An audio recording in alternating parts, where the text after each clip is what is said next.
It's good. That's another one. Where did that come from? That was another one. The guy does like a big lunge, doesn't he? Yeah. Yeah, and points his head. So speaking of Neil deGrasse Tyson...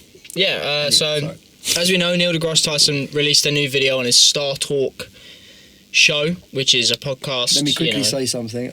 I don't know anything about this, so this is great. Yeah. Good. You're learning something new. Me then. too, I'm pleased.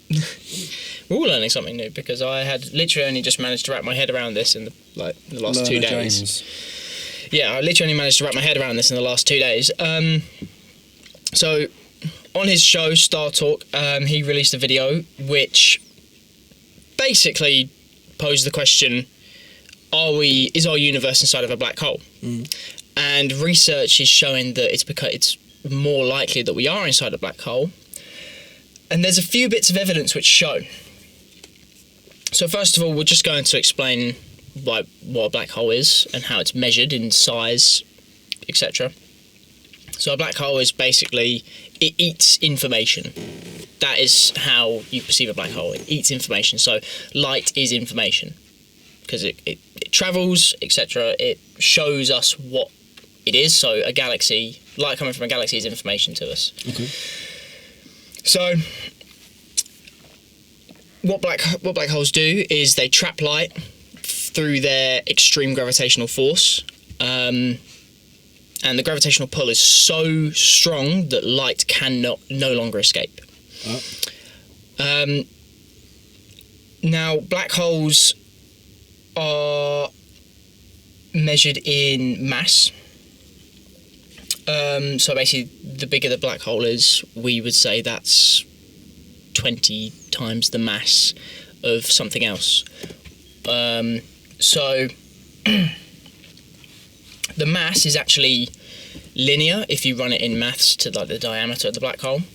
So if one black hole was only like 1 times the size of our galaxy, for example, so the same size as the Milky Way, and we found a black hole that is 2 times the size, the diameter of that black hole is 2 times the size exactly to the black hole that's the same size as our galaxy. So it measures exactly twice as wide as our galaxy. And then it's 10 times the diameter, and so on. So it holds more light and mass than the previous one.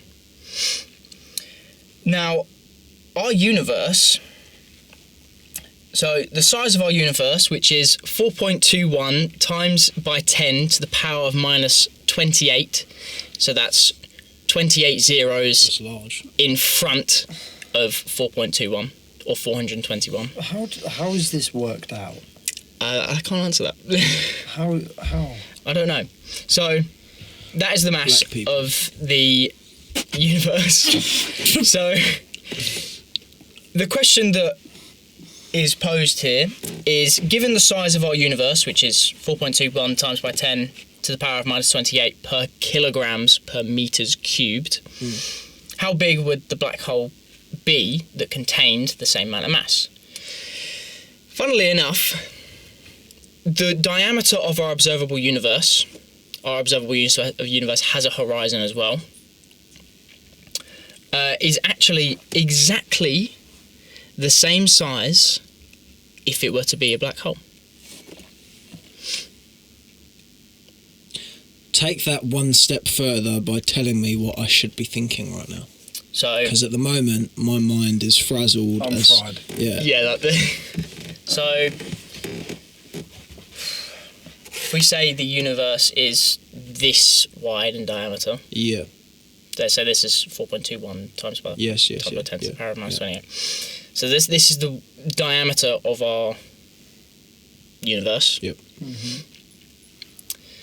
The horizon, which is the edge of our universe, which is how we measure the mass of black holes, etc., and our universe. If the same mass was given in black hole mathematics, for example, it would be the exact same width. Oh. It seems very simple, I guess.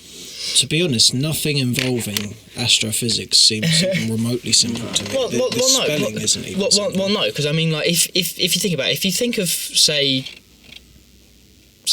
I don't know, if two people are the same height, you'd think, well, yeah, they would be the same height, because they're both 6'2". If you think of it like that, then it does sort of make sense. Yeah. But if we're talking, like, mass-wise, something could be, so I could be, like, 76 kilograms. That's my mass. It's gains.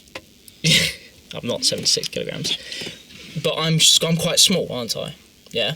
Whereas, hang on. I'd say 5'10" is pretty fucking tall. To be honest, I'd say it's no, but say I weigh 76 kilograms, and my mass is quite small and wider, so wider in diameter. Yeah. But Barney's also 76 kilograms, but he's taller and a bit thinner. Yeah. That's his mass. He's taller but thinner. Whereas my mass, at the same weight, is smaller but wider.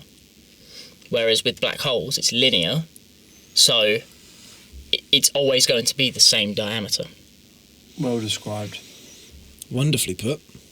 Still, I think the nature of this topic means that irrespective of how eloquently you describe it as you have there, still fucks with my head to the nth degree, because it's such a complex topic. It's, you have done a wonderful job of describing the point, but it's perpetually unfathomable to me to think about the universe. It amazes me to the nth degree, and it's the symbolic talk of the stoner, and I embrace it fully.